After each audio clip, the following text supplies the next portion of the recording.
But then we start touring in Denmark, and I come to the top of Jutland, never been there, and they ain't used to people like us. And I go in the store and I buy like a convenience store, and I go in and I say like a newspaper, cigarettes, and blah blah, things for the van outside the bus, blah blah blah blah. And this lady's looking at me like it speaks, you know, like she's looking at me like it speaks. And it's cool because I don't get like forgot out there like, damn man, I don't want to live in this area. It's really boring. But this little girl might be the little sister or the cousin. She comes and she's like really Aryan, blue-eyed, and sweet girl and all that stuff. I said, hey, you're artist. I was like, and for me it was like, what is this? Am I still tripping from last night or something, you know? And she said, you make butterflies. And you know what? My dad was like yours too. She just said like in a very naive little girlish way. And I'm like I've seen God or something, you know. I'm like, yes, bye, have a good day. And went to them, what's up with you? So actually, I succeeded in like Duke's down, telling real stories with real emotions, honestly, and then connect with people. They just see beyond my color and my race and the stereotypes and all that stuff. So this became a formula for me. So when I do stand up now, when I do I do speeches for what do you call it, sociologists. Yes, that's solid. Yeah, psychologists, teachers. Like, who am I? So Denmark is that backward. That me. I'm not educated. Yeah, I got a high school diploma. You know, I got a high school diploma. I'm a personal trainer because I just have to do something so I could say like, if everything crashes with the music, then I can live like this. But I'm doing speeches that should help the people that are in charge to run our youth, and then to tell them like how they should do it. And so that's what hip hop is for me. I don't have to flash hip hop is my clothes no more, like I have to have the right shoes and stuff like that, because I'm respected, and that means a lot to me. That's my personality, that's my identity. So, but at the same time, this new record we're making is called Gallery, and it contains 16 songs, and the 16 songs are lyrical pictures, or what do you call it, like melodies.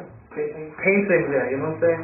Like paintings, but this record is more aggressive, and it's much more like the other that was like open your heart and just like look inner and let people look. This is much more like what about you? Or what are you doing?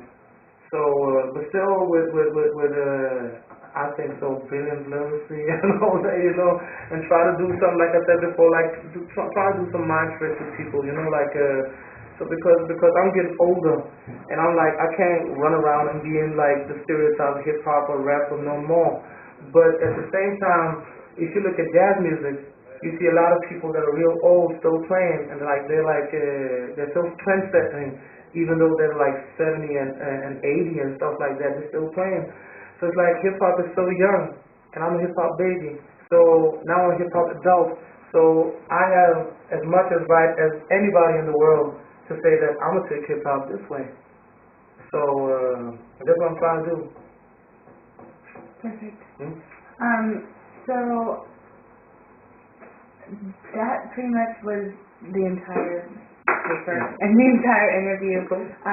If you have any last remarks that you want to share, anything that you haven't said before that you want to say, or if you want to make a remark to where you see hip-hop in Denmark going, what direction you see hip-hop specifically in Denmark going, good or bad, does that, or anything else you just kind of want to wrap up with, other than that? I could say like, I think hip-hop will eventually will return back to simplicity and like the core of hip-hop as it used to be.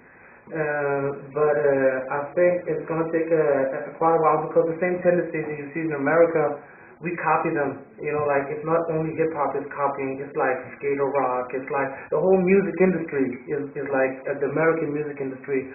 So I think there's going to be a couple of years where the like people that are mainstream or people that just like say, let's make a good song. Let's just make a good song, and it's cool.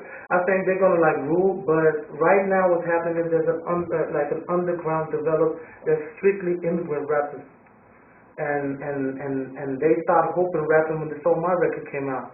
So right now I'm in contact with like off and on with like 250 and 300 immigrant kids only in Denmark. Constantly in my face, how should we do? I'm trying to help them as much as I can because I know if they're using the time in front of the screen or in the studio, they're not on the streets. And I think that's the way that we all should approach the people that are like in social like in the ghettos and the hoods, blah blah blah. People from low status and stuff like that. That to approach their kids, you have to speak their language. And I think it's regardless if it's in America or in Denmark. And I hope that Senator Obama wins. That's it. Okay. Thank you. Okay, no problem. Thank you. Ahí se nos va a